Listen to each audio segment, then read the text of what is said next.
Hi, everyone. Thanks for coming.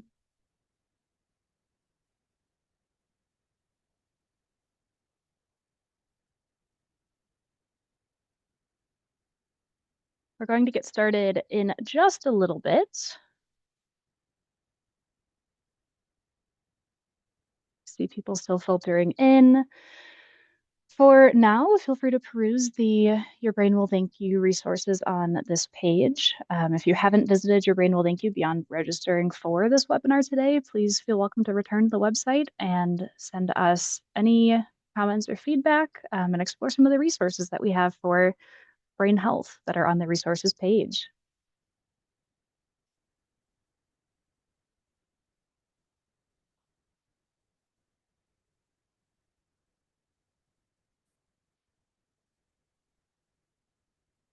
All right, Laura, we are going to go ahead and get started. I am going to stop sharing my screen for the moment while we do some introductions. So, hi, everyone. My name is Laurel. I am the Public Health Program Manager for the Alzheimer's Association, and I get to run this really cool project called the Illinois Brain Health Project. Our partners at the Mind Diet are here today to join us and talk a little bit about how nutrition and the brain go hand in hand. So, Laura, would you like to introduce yourself?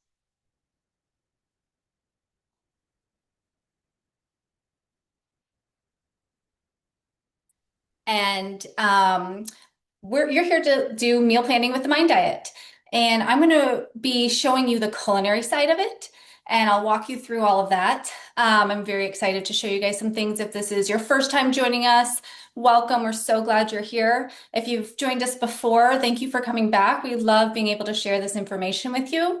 Tonight's format, we're going to be moving back and forth between videos of my partner Jen sharing information about the Mind Diet, the science behind it, and all those things. She's on maternity leave, so she gave us some great videos that we're going to watch. And in between them, I'm going to show you some awesome recipes to really utilize all this information that we have. So I'm very excited, and I think we should jump right in. So we will have time for questions at the end. You can throw them in the chat, and Laurel's going to help organize them and get them to me, and her and I will help answer them the best we can. So please ask any questions that come up throughout the webinar. Hi, Thank you, Laura. welcome. All right, everyone. So as promised, here is part one of our demo today. Hi, I'm Jennifer Ventrelli, Assistant Professor at Rush University Medical Center and co-founder of the Official Mind Diet. And today I'm excited to be engaging again in our second of our series of cooking demonstrations sponsored by the Alzheimer's Association in conjunction with our Illinois Brain Health Project. And today we're going to dive deeper into meal planning with the Mind Diet. So I'll start as what will probably be a bit of a review for many of you, but I'd like to paint the context. Risk factors for Alzheimer's disease. We're here because of the Alzheimer's Association. We talk a lot about dementia and protecting your brain. And so what people often wonder is, well, am I at risk? And if so, what can I do about it? That's what we mean by non-modifiable risk factors, things you cannot change. Can't change your age, can't change your genetics, can't change if you've had a history of a head injury or traumatic brain injury. But look how much longer the list of things that are modifiable or things you can change. If you have diabetes or high blood sugar, high blood pressure, if you're overweight or obese, these lifestyle components we know have become very important, like physical activity, smoking, being socially isolated, and then some environmental exposures as well. So the message here is that based on this study that is done periodically and looks at worldwide risk factors and the impact of cognition, paying attention to these 14 items can delay or prevent up to 45% of dementias, which is really powerful. And the message that I really wanted to communicate here is that it's never too late if you already have some of these conditions or habits listed in the modifiable column. It's never too late to start paying attention. We do see that folks who are already advanced in these components can change their brain health for the positive. But also, it's never too early. Sometimes people think, oh, this doesn't apply to me. Dementia doesn't happen until you're older. But what we have learned is that oftentimes the disease is progressing. You just don't notice the symptoms until you're older. So this applies to all ages, across the board, and all conditions, no matter where you're at. It also applies to all races and ethnicities, but unfortunately, at a disproportionate rate. Black Americans are about twice as likely as their white counterparts to have Alzheimer's or another type of dementia. Hispanic Americans about 1.5 times as likely compared to whites, and women compared to men. About two-thirds of Americans living with Alzheimer's are women. And one really great message that I always remember from a previous Alzheimer's presentation is that if most of the women are out there are carrying the burden of this disease, then that means our men have to be strong, have to be knowledgeable, and may even be the caretakers for these women. So really across the board, applying to all of us. This is a beautiful infographic put together by the association. And the main message here is that you may have seen some of these recommendations for heart health.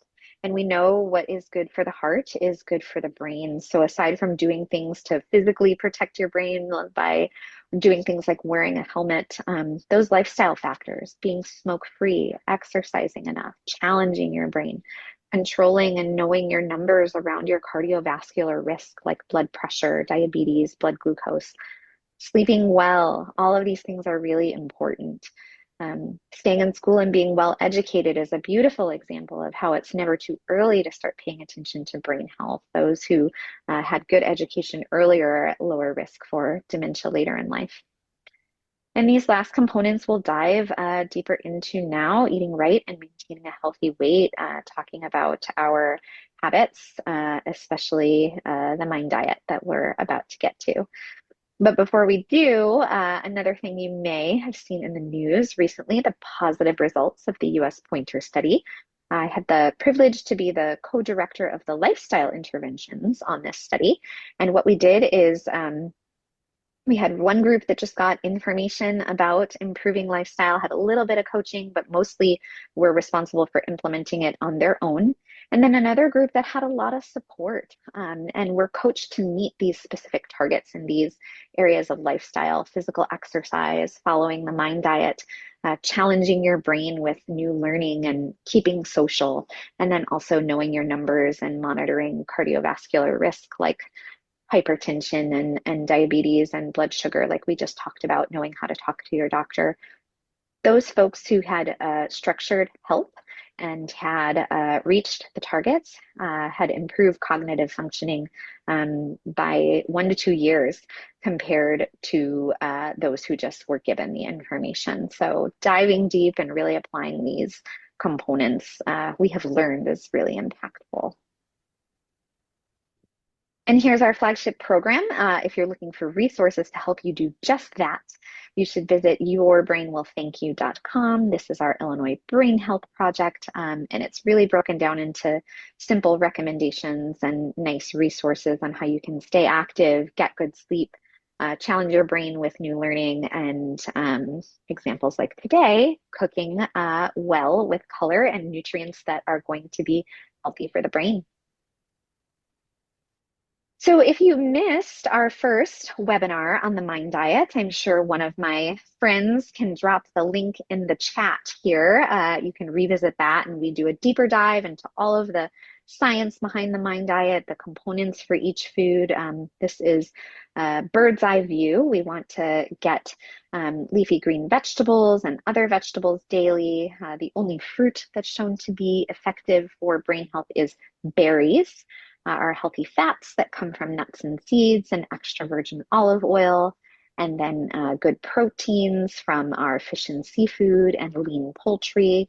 And then we do need whole grains to protect the brain and the gut microbiome. So beans and legumes, whole grains, and other components compared to the white counterparts. Those are all of our healthy foods, our mind diet foods to choose at these targets listed here. Then there's some foods that you want to try to not completely avoid, but limit. Red and processed meats, cheese, fried foods, regular butter, and sweets and pastries. If you can do this at a modified, moderate level, what the research shows is that it is indeed connected to brain health. This is the benchmark study that showed that. It was a study over 10 years that followed people and gave them cognitive exams. And what was found was when they asked them what they ate and assigned a score to their mind diet food intake, those who scored the highest had the slowest rate of cognitive decline. It was associated with up to 53% of reduced risk for Alzheimer's disease. And even those who scored in the middle had about a 35% reduced risk for the disease. And the great news is that even if you're not a super healthy eater, if you fall in the lower category, as little as an improvement in 3 points can improve brain health if you are like those that are in our studies. The last overview that I'll give before we do a demonstration is this mind plate for meal planning. How do you take these mind foods and actually apply them to a plate? So you don't have to weigh and measure all your food and count all your calories. We tell you to use your hands. About 2/5 of vegetables and fruit, preferably berries, can comprise 50% of what you're eating at meals. Step 2 would be to find that healthy, lean protein. So about the size of your palm, without your fingers, about 3 to 5 ounces, or a little bit bigger if you've got a bigger palm. And then also adding in those healthy carbs, like a whole grain, beans, and legumes. If you're a plant-based eater, you can combine the whole grains and beans to make a complete protein. If you're foregoing that protein, and then healthy fats. So I always say embellish with healthy fats, about 1 to 2 thumbs of an extra virgin olive oil or nuts and seeds. And if you'd like to try this for yourself, you can visit theofficialminddiet.com. We've got on our tools page an activity that can walk you through this. And now I'll turn it over to Laura to actually tell us about, show us how to apply some of this.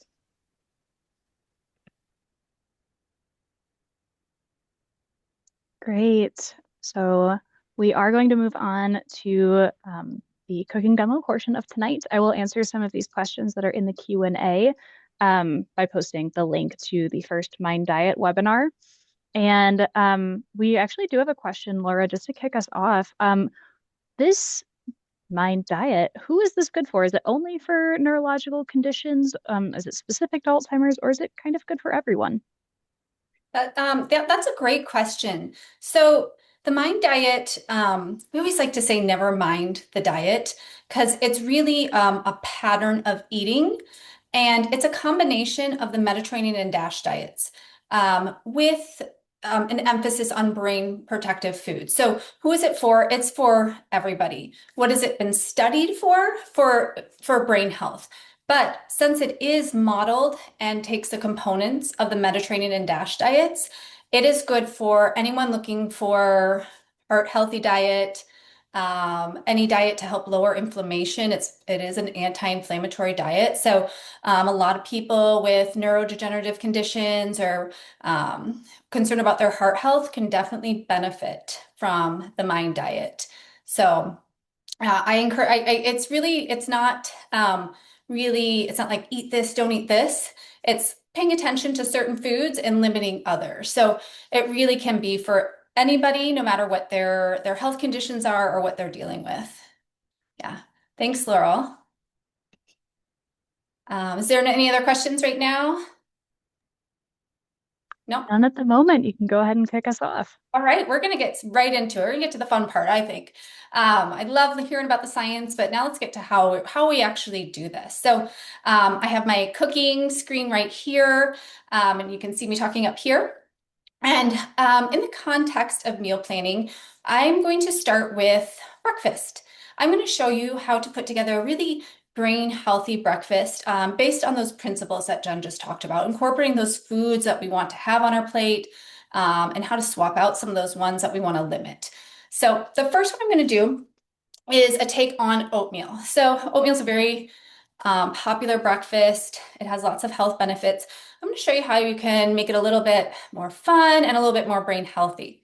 So we're going to do some chocolate chia overnight oats.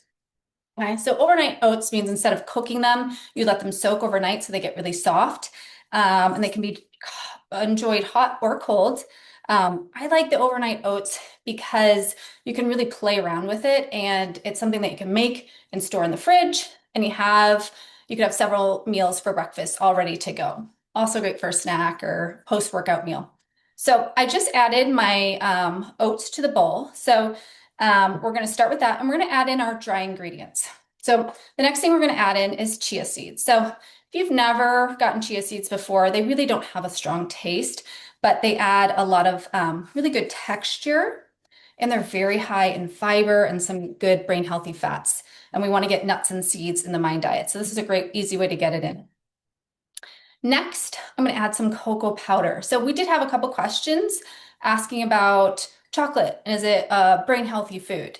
And the good news is we know that there is a lot of brain healthy nutrients in cocoa, particularly flavonols, and they have been extensively studied.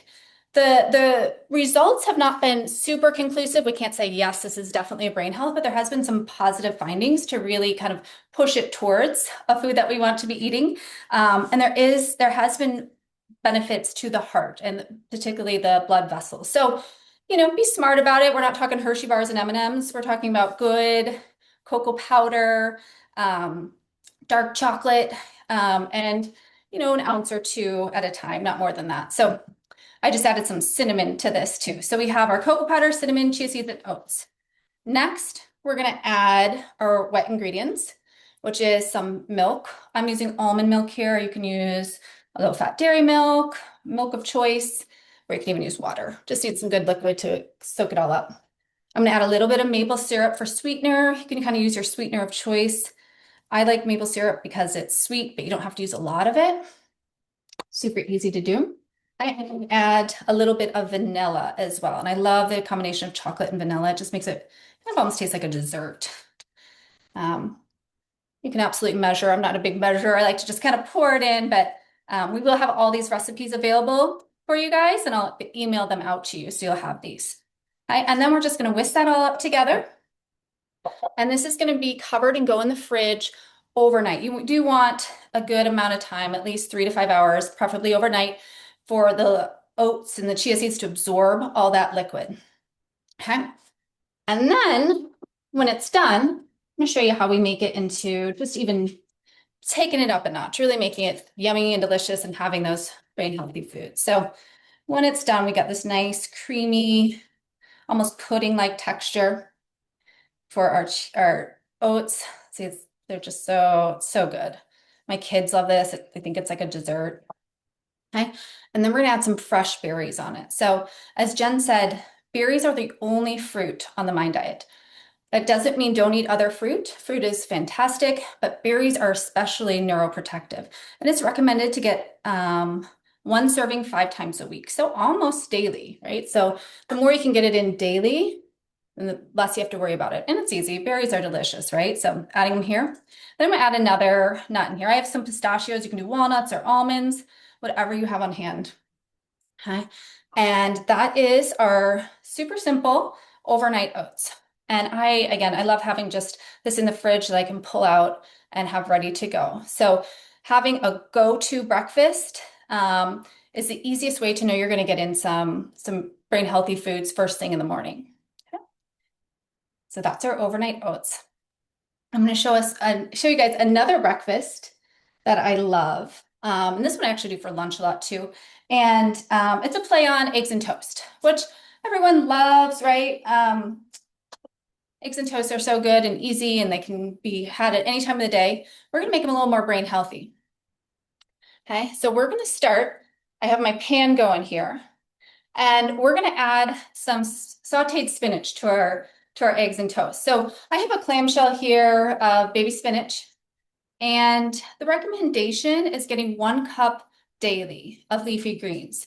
So if you don't eat any right now, that can be very overwhelming. Kind of start with once or twice a week, play around with it. Don't, go full into it. Really kind of ease into it. And I want to show you sauteed because you don't have to eat salads all the time, right? People think, oh, salads. No, you can absolutely cook your greens, and it's super easy to get them in when they're cooked. So I was also going to say that 1 clamshell is about 7 cups. So if you're one person just getting this for the week, you'll get in all of your servings, and kind of a good goal to kind of take it down. Okay. So we're going to just add a little EVOO to the pan. Okay. And I'm just going to add a little handful here. Okay. Not going to overthink it. Just add in my greens, and I'm going to show you how quickly those cook down. It takes no time at all. Okay. It'll take literally like 60 seconds. And I'm just slightly wilting them. And the cool thing about cooking your greens is some of the nutrients, like folate in particular, gets more bioavailable when they're cooked. But just another reason to kind of do a little bit different than a salad. The other thing with leafy greens is the darker the green, the more nutrients you're going to get. So just keep that in mind when you're getting the kales and the spinach and arugula. They're very dense in those nutrients we want to get that help protect the brain. Okay. And I'm just going to turn that heat off. They'll continue to cook a little bit. As you can see, they're slightly wilted. Nothing, not too mushy or anything like that. Okay. And then we're going to build our toast here. So I have a whole grain piece of bread. Just another easy way to get in whole grains. Pick a bread you love. I like the really seedy kinds.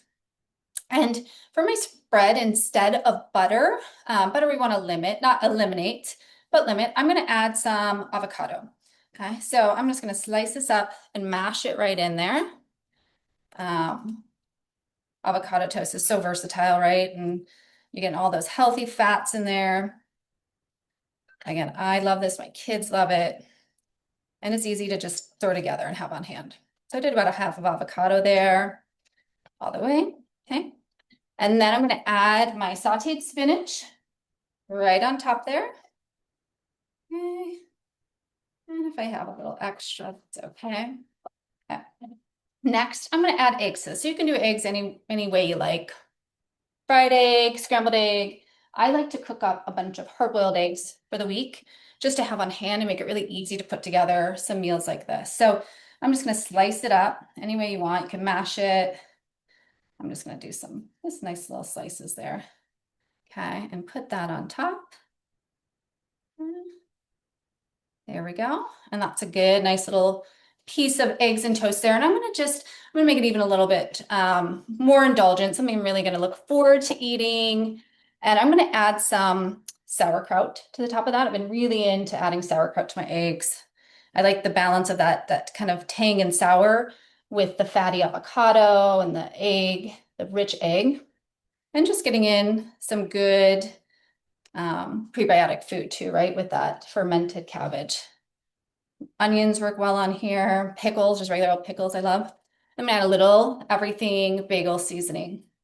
And I love just having just that extra little touch of something yummy, another little texture in there. Okay. So that's our spinach and egg toast. It's a little messy to eat, I'm not gonna lie. Sometimes it's a knife and fork and things are falling, but it's super tasty. And you'll love it. So we're also going to make this into a little bit more of that complete plate that Jen was talking about. So I really love to think of how I can add in color and fiber to my plates. So every meal, the more color you have, the more of those phytonutrients we're getting. All those things that help protect our cells are found in these fruits and vegetables that have all of the fiber and color. Okay. So again, about half the plate, I have some tomatoes here. So I've got some berries, oranges. Might seem like a lot, but it's also very hydrating. And sometimes I even add in an extra egg. You want more protein. Okay. And there we go. We got like a nice complete plate for breakfast. This can be a very easy go-to breakfast. Just keep these things on hand, ready to go. Okay. So those are our two breakfasts, some oats and spinach and egg toast. Thank And you, again, Laura. welcome. We have a couple of quick questions before we head into the next video. Um, can you use honey or instead of syrup? Yes, absolutely. So when I say your sweetener of choice, there's lots of sweeteners out there that also have lower sugar in it, less impact on your blood sugar. So honey works great. Some people don't even use sweetener. You could use a mashed up banana if you want a little bit sweet, or just take that out. Yeah, absolutely. Kind of use the sweeteners you like and have on hand. Yeah. Perfect. And we have some questions about leafy greens. So would kale work just as well as spinach? Yes, I love kale. I love the kale in there. Absolutely. Spinach is a little bit softer, so you have trouble chewing, which kale can be, like really a lot of work to chew, but I love it. So absolutely. Most of those heartier dark greens can work. I wouldn't say like romaine would work or taste as good, but like spinach and kale and arugula, I love arugula as well. Yeah. And there was one last question about leafy greens. Does spinach inhibit calcium absorption to your knowledge? Not to my knowledge, no. That is not one I have heard. So, no. Perfect. Yeah, All right, let's go ahead and see what Jen's got cooking up for us in video 2. great.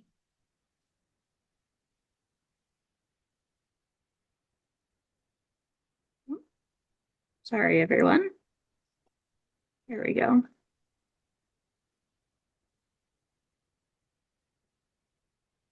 Meal planning 101. Meal planning can be quite an intimidating phrase. So let's break it down for you. Let's make it easier. Let's start with choosing your menu items. Then we'll talk about grocery shopping for those menu items. And finally, we'll dive into the meal prep and actual cooking. So let's start with menu planning. The first thing that we like to do is set you up for success by telling you to manage your time. Look at what's actually going on this week. When we work one-on-one or in groups with people, we actually ask them to pull out their calendar and say, what is actually happening this week? Can I plan for the week? If you've got 3 nights of late work obligation or functions with your kids or grandkids, or you're going on vacation, it may not be a great week to do menu planning or any type of components for meal planning. So you want to make sure it's realistic for you to go through all of this at the right time. The second is to find a little bit of inspiration. So you could use cookbooks. We've got a lot of free recipes on our website that you could use. You could just search for some family favorites, or in your mind what you love most and have done in the past. Check GPT can be a good source of inspiration. Sometimes I'll look in my cabinets and cupboards and tell GPT what ingredients I have and tell them I want to make a mind-friendly meal and see what it comes up with. But choosing what you're going to do for the week is going to be important. And then keeping it simple, and I would add to this, making it fun. You can use theme nights like Taco Tuesday or Soup Sunday. You can cook in large batches, especially things like soups and grains, and just put things on repeat. I think right now we have 3 or 4 meals in our home that we really have on repeat to make things easy and simple and fun. So the next thing, once you've got your menu items identified, you are going to plan to go to the grocery store. So you'll always want to shop with a grocery list, and that shopping happens first right in your home. Look through your pantry, look through your refrigerator, throw out anything that is spoiled or cannot be used anymore, and make a list. Always shop with a grocery list. You can do it in order of the store layout. We've got a template on our website for a grocery list if you're interested in a little help with organization of a grocery list there. Never go to the grocery store hungry. That's kind of an unspoken one so that you don't buy unnecessary things. But look for things that are your staples. What are the things you use weekly or use daily? You might have that on your list automatically, whether your list looks like pen and paper or it's a list on your phone, that's what I do. I just easily keep a list on my phone when I go to the grocery store, and maybe you have a file on your computer that you print regularly. But the staples stay there, and then you can pull from your recipes or menu items and add the new items to the list. You might even make it more convenient for yourself if you're starting to feel like this is a time-consuming process. You can keep that list and do something like order online. They electronically, many of the systems I personally use, like an Instacart, will keep my all my items historically on a list. So all I have to do is click what I want and don't click what I don't want if you're willing to pay the extra amount to get that type of a service. And then actually going to the grocery store. So be prepared, review your list. You might want to shop at convenient times. Maybe a Sunday morning isn't the most convenient time when everybody else is at the grocery store.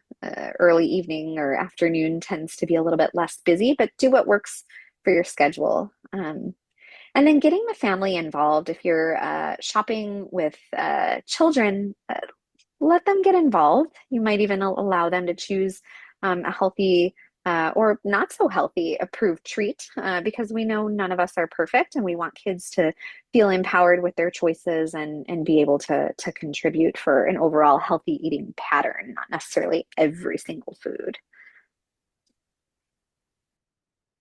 Then we've got the components of the actual meal prep and cooking. Anything that you can do a little bit extra ahead of time can be really helpful getting you ready for the actual cooking or preparation process. So maybe you've got your great recipe in mind that you want to do on a Monday and or Tuesday, but you're going to do a little extra prep on the weekends or right when you get home from the grocery store. I can tell you that if you opened my refrigerator, you would see a bunch of containers of pre-prepped items. I'll take my salad greens and I'll put them all in one container, cleaned and prepped, easy, ready to go to make salads. I've got my berries in a separate container. I've got some whole grains that are already cooked up, so all I have to do is heat them up. Maybe for a recipe, I have chopped the vegetables ahead of time because I know that's going to save time for me on a busy weeknight day. And then making it fun, right? Again, involve the kids or grandkids or your spouse or call a neighbor over, play some music. Really, again, just this is a reminder of that social component and how important it is to connect with others and yourself and your friends and family. And then having a backup plan, it's not okay. That's a double negative. It is okay to have something in mind last minute. Maybe there's a healthy carry out that you want to call up and have. Maybe instead of your cheeseburger and side of fries, you're going to get a cheeseburger with a side salad. Kind of a silly example, but just making sure that you know that you're not banishing all of your favorite foods and you can make things healthy, even if it's carry out. So I'll take this opportunity again to turn it back to Laura in order for her to show us some hands-on application here. Awesome. Hey, Laura, go ahead and take it away. All right. So we're going to move into lunch. So same idea with breakfast. We want to have some go-to meals that we have. So we don't really have to think about it. And so we just have these staples that we get. And I love to make lunch about making a big veggie bowl with my favorite starch or grain or bean and legume with some yummy sources of nuts and seeds or something like that. And I really like to kind of just look at what I have in my fridge and see how I can put different things together. So today we're going to make a really pretty crunchy veggie salad with some soba noodles with a almond butter sauce. So this one, it may sound fancy, but it's actually really easy. So I have a big bowl here because again, I want to, depending on the size of your home, I'm a family of five, I have three kids. So I like to make big batches of stuff. Again, to just save me time down the road and just have things ready to go. And I know it's going to be healthy and delicious. So we are going to use a rainbow of veggies. So these are the veggies I have that we're going to put into the salad. So again, use what you have. You can use any veggies. I like using the sturdier vegetables like carrots and cabbage. for a salad that's going to sit in the fridge for maybe a couple days. So it doesn't get too mushy and it'll stay a little bit crunchy and really just stay fresh as the week goes on. And actually kind of the sauce will help marinate it a little bit better. So I've already pre-cut a lot of these veggies to get us moving through, but we're going to just add them to our bowl.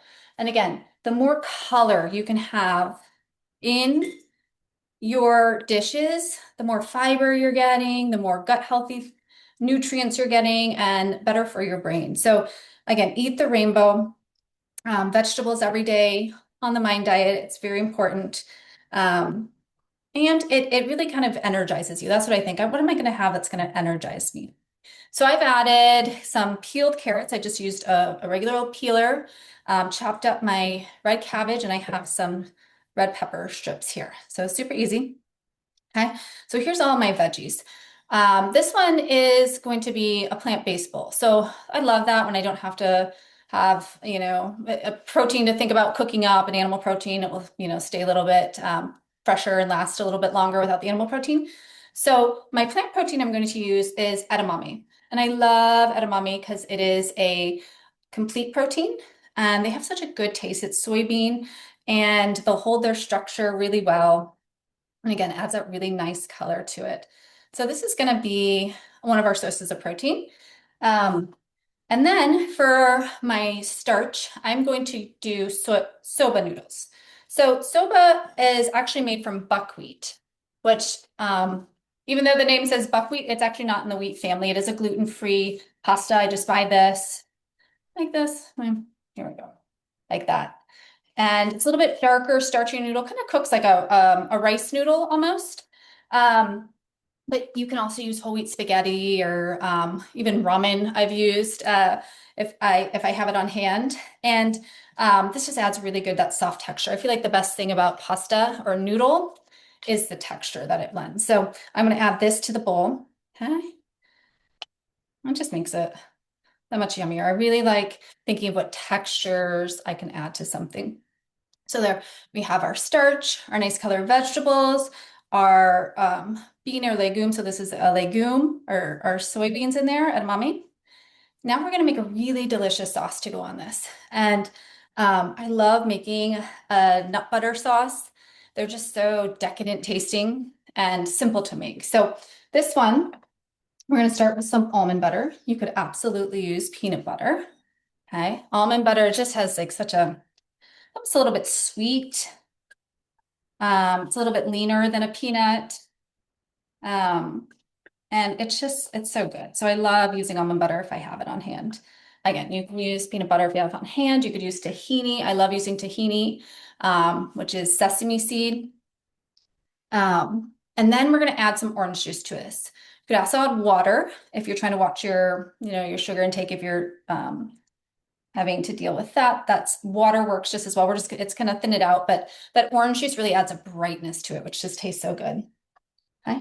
And then we're gonna add some low sodium soy sauce or coconut aminos. I like using coconut aminos. They're gluten-free and it's a little bit sweeter and then there is a little less sodium in it than soy sauce. So I'm gonna add that right in there. Okay. And then I'm going to add a little toasted sesame oil. I love this. It just adds that little dimension of flavor in there. Okay, a couple teaspoons of that. This is pretty strong, so you don't need a lot. You get a lot of bang for your buck. Okay. Okay. Then we're going to add some lime juice. If you don't have limes, you can add some apple cider vinegar or rice wine vinegar, just adding a little bit more to cut up that richness of the almond butter sauce. Okay. And then if you have some red chili paste or hot sauce you want to add, I love doing that too to have a little bit of heat. I don't have any on hand, so I'm just going to do it like this. And we're just going to whisk that all together. That's spilling here. So a lot of times what I like to do also is just make the sauce in the bowl that I'm going to use, just to save a bowl from being washed, right? Keeping that minimal. Okay, and I'm just going to whisk this up till it's all incorporated. You get this beautiful silky sauce. If your almond butter is a little bit harder, it's not as creamy, you can add some more water to it till it's a sauce consistency. Okay. And I'm just going to pour this over all those veggies and noodles, just pour it right on there. And again, as this sits for a day or two, it's going to get even more flavorful, which is like what I love about this. It really builds. I like using tongs to mix here everything. Oh, my hand's a little slippery. Okay. Mix it all together. So beautiful. Oh, I can smell the orange juice with that sesame oil. This tastes so good. And if you have a nut allergy, nut and seed allergy, if you can't do seeds or nuts, you could just make this a little bit more lean and just do it with the orange juice and a little bit of olive oil, the coconut aminos, and it will be just a little bit leaner of a sauce. Okay. So there we go. I got it nice and coated there. And then I'm going to add, I'm going to plate it and show you just how I add a little bit more texture and flavor to it. Okay, so I'm just going to grab a plate here and we're going to add this right to it, getting all those good veggies. And you can use any veggies you have on hand. I often put broccoli in this, cauliflower, corn even sometimes. You get some more of those out of mommy.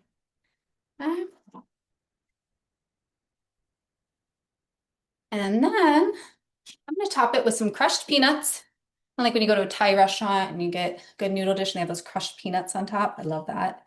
Again, just adding a little bit more texture. And then I'm going to add some scallions to this. So these I have to chop up here. I don't have those edge, but just adding that extra flavor. That onion really helps everything pop. Okay. Sprinkling that right on top. Super delicious. Super easy. There we go. That's our veggie noodle salad with an almond butter sauce. Thanks, Laura. We actually have a couple of questions before hopping into the next video. Okay. So, our first question is, are potatoes and yams part of the Mind diet? Yams and sweet potatoes, yes. Those are chock full of really great nutrients for you. White potatoes, they do not include on the Mind diet. It's a little bit nuanced. There are nutrients in white potatoes, but because it is such a simple starch, they don't include it. And also, I think because a lot of people's potato intake is French fries, so it was a way of kind of not having people eat French fries as their vegetable. Yeah, that's a good question. But potatoes are good for you, so I wouldn't not eat them. Yeah. Thank you. We also have a question on which nut would you typically recommend? Is there one you would recommend over others, or is it kind of dealer's choice? That is a great question. So the nuts that have been the most studied in relation to brain health have been walnuts and almonds, showing a lot of very protective effect on the brain. But I like to think of them as a team, right? Nuts all have lots of different nutrients and maybe they haven't been studied extensively enough. So I like to say eat a variety of them. I think some people can stick with their nut, like I only eat almonds or something like that. If you can have it in your diet and it's available to you, I would definitely play around and have different ones and enjoy them. Yeah. Thank you. Cool. And one more question. So we're hearing some mixed information about seed oils at the moment. Can you make any comments on oil types for people to cook with? Yeah, absolutely. So we recommend that olive oil be your primary cooking oil for your salads and any sautéing and things like that. That has been the most extensively studied and the one to show the most protection for the brain. When it comes to the seed oil drama, it seems very dramatic out there. There's not data saying that it is especially harmful. There's a lot of protective nutrients in some seed oils, peanut oils and sesame oil and things like that. So I think a lot of the negativity around it has to do with processed foods because there's a lot of palm oil, cotton oil and things like that in our processed food, and those aren't beneficial to us. We don't really want to be eating a lot of those. So olive oil if you can. And then if you do have another oil you like to cook with, canola oil, if you're making a family dish that's always used canola oil or something like that, just don't use it as your everyday oil, would be my recommendation. Yeah. But don't be afraid of seed oils. Just try not to eat a lot of processed food and try to take olive oil as your main oil. Thank you, Laura. That's super helpful. All right, Awesome. everyone. We're going to hop into the final video, and then Laura's going to give us one more cooking demo.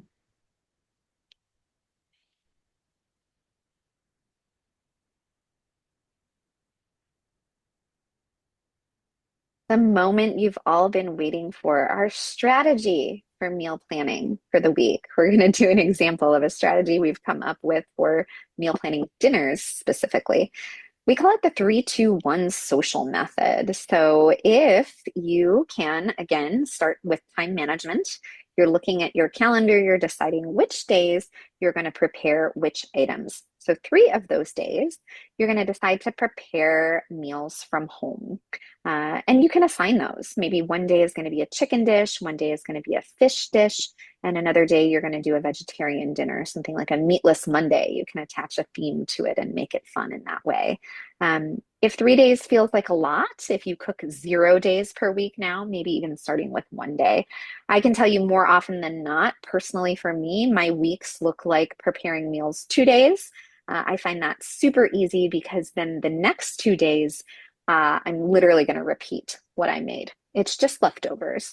So you can either have that exact same meal 2 nights in a row or on the third night, or you can look in your fridge and your cabinets for some staples. You can remix things or see what things must go, right? Let me get my must goes out and incorporate that into a meal that I have made previously. And then it's just leftovers. It makes the week, up to 4 to 5 days per week, then you're done. No more meal planning. I don't have to cook every single night. Then one day, give yourself permission. Again, it is not taboo to be eating out, ordering in, having takeout.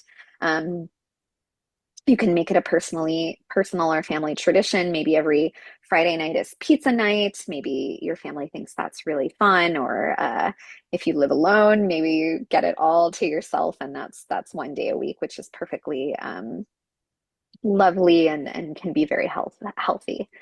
You might even choose from a list of Mind Diet friendly options.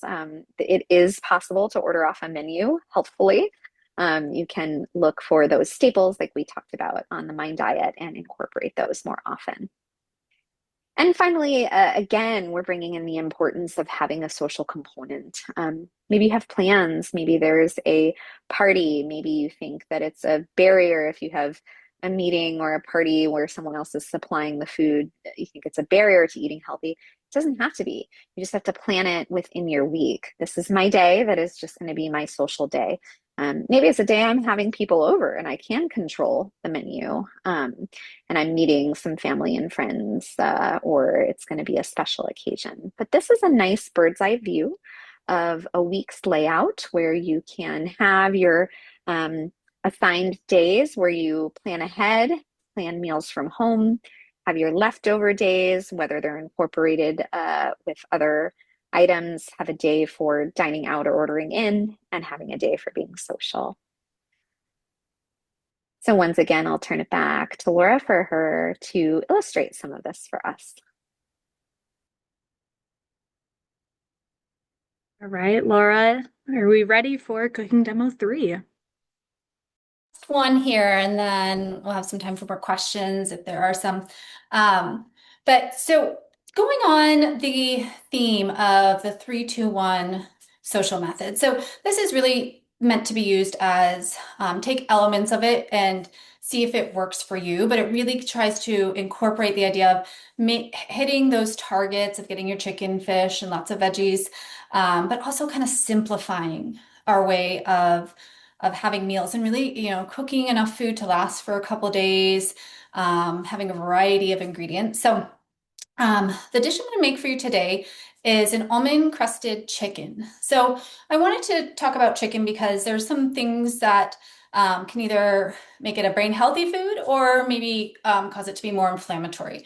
And that has a lot to do with the cooking technique. So, um, and I should mention that poultry is on the Mind diet for many reasons.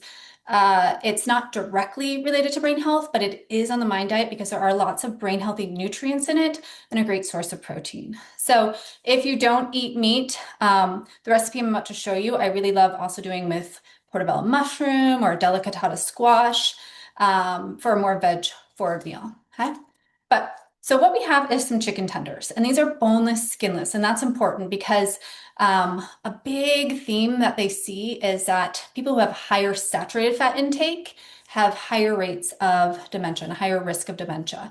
So when you take the skin off, I know all the stuff that makes it really good and juicy and all that, you're getting just that very lean, nutrient-dense protein.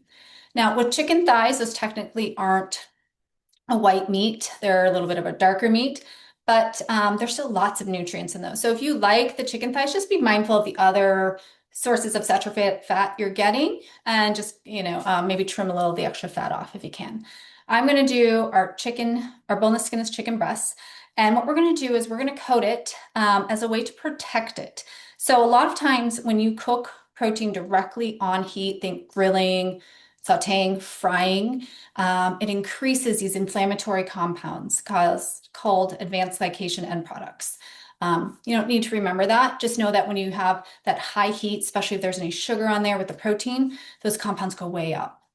So if we add a protective barrier to it, like we're going to do a coating here or something with citrus, it helps minimize those. So it's also a healthier cooking technique. And who doesn't love crispy chicken? I do. So this is a great recipe, and I'm going to show you one of my favorites to do. And we're not doing an egg wash because that works a lot of times. It's a little bit messy though, like pulling out the eggs and the flour and all that. So we're going to do a Dijon mustard. Okay.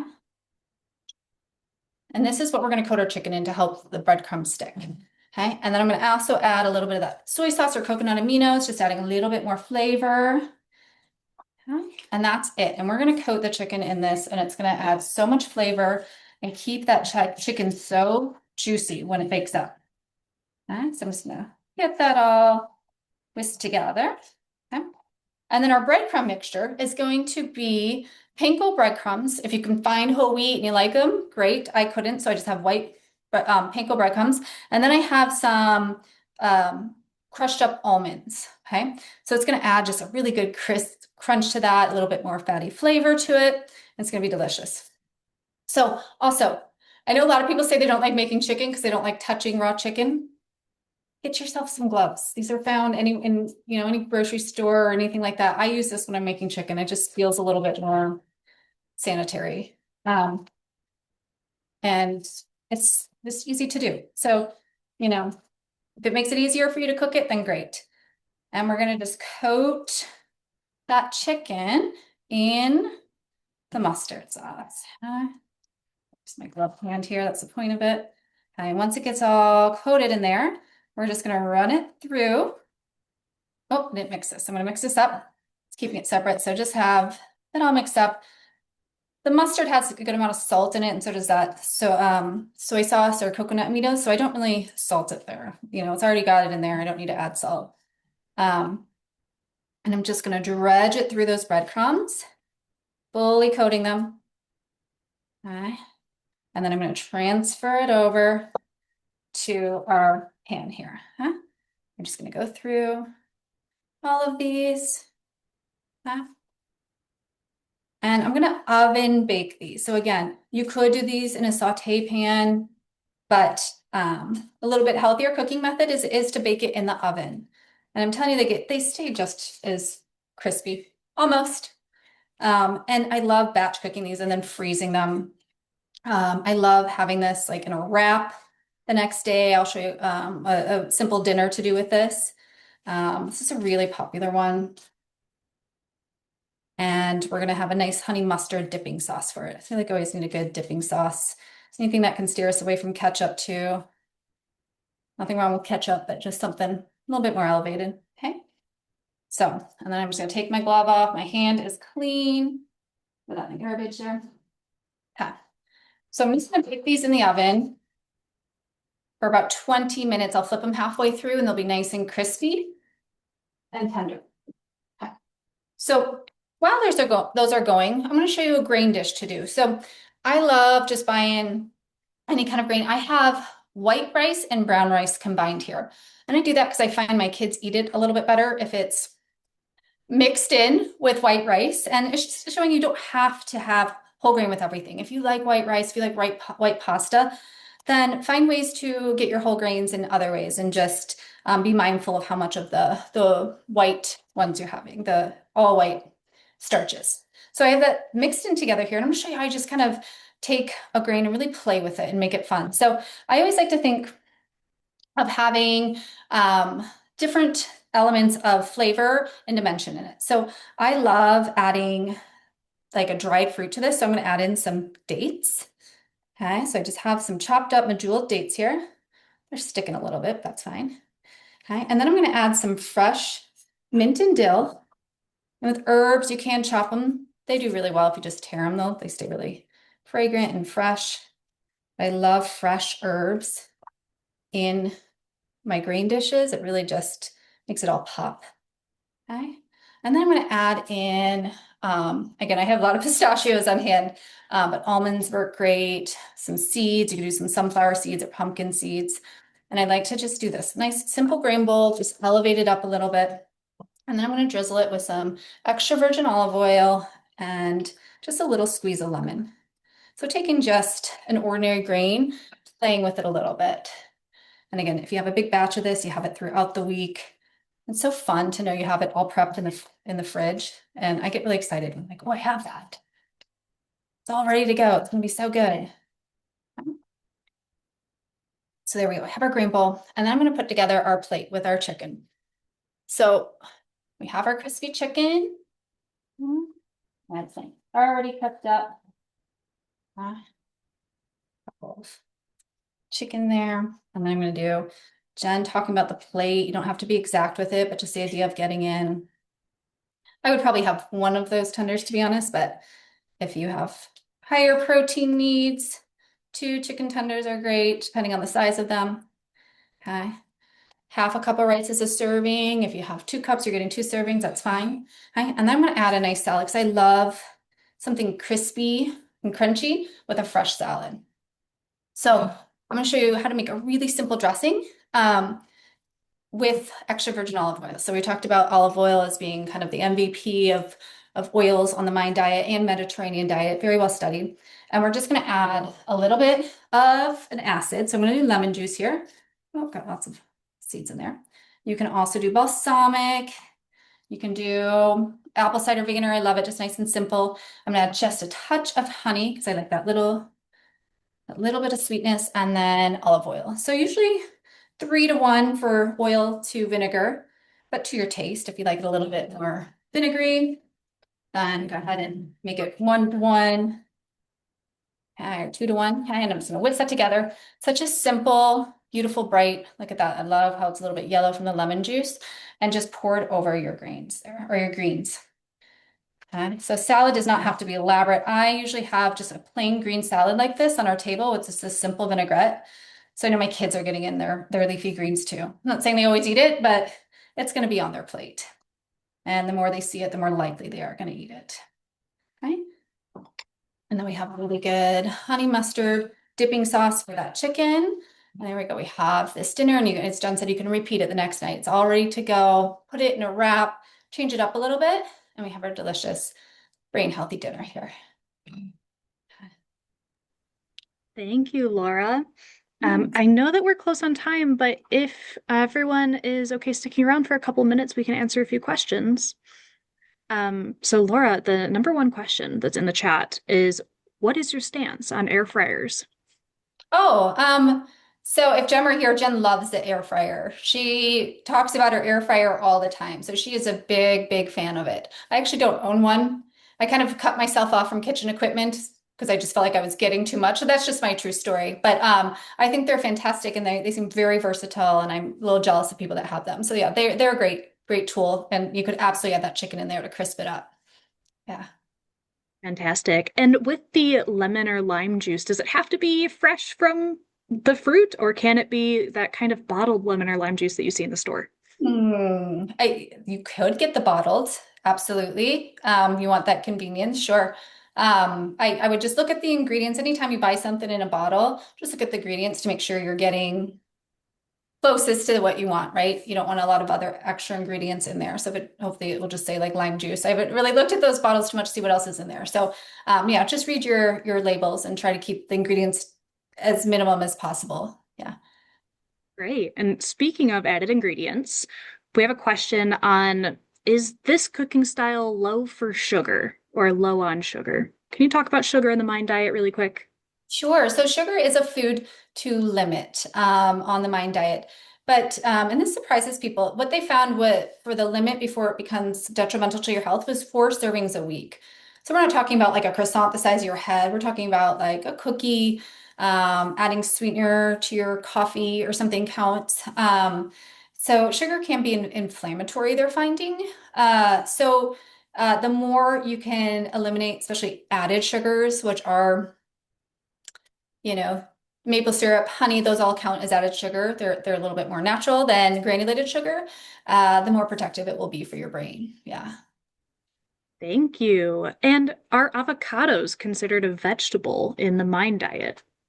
Avocados are considered a fat, and they are very brain healthy. They're loaded with vitamin E, which is like kind of the top a nutrient for brain health is that vitamin E. They aren't specifically on the Mind diet, but we do absolutely recommend people to include them as your fat in a brain healthy diet. Yeah. Thank you. And the last question for tonight, there's some questions about plant-based butter. So is that something that falls under the butter category where people would limit it, or is that something else? Yeah, so that's a great question. And what I'd like to tell people, sorry if you can hear my dog, is that um, kind of choose what you like here. You don't, plant-based butter is lower in saturated fat than butter. And again, that's really what they found to negatively affect the brain and brain health is the saturated fat. Plant-based butter is great if you don't eat animal products. It is a little bit more processed. There's more ingredients as you look at it. So I just tell people kind of pick what makes sense for you. If you love butter and you just don't want to try that, then just stick with butter and stick to that one little serving per day. I keep both in my house actually, and kind of I like better. Um, I'm so bad. So, if you do like it and it's part of your diet, then absolutely. Can you step back, please? I'm almost done. Thank you. Great. Well, thank you everyone for coming tonight. I know that we have some residual questions in the chat, but we will work those into the follow-up email where we will include the slides from today and with the recording link. If you have additional questions, we definitely encourage you to go to the official minddiet.com. Their resources tab is full of wonderful things. We also have yourbrainwillthankyou.com that compiles resources from all over the state of Illinois and is always in constant development where we are putting events that are coming up near you that relate to brain health in general and these other topics that relate to brain health. So thank you everyone for being here and thank you for participating. We will see you next time. Thank you. Bye, guys.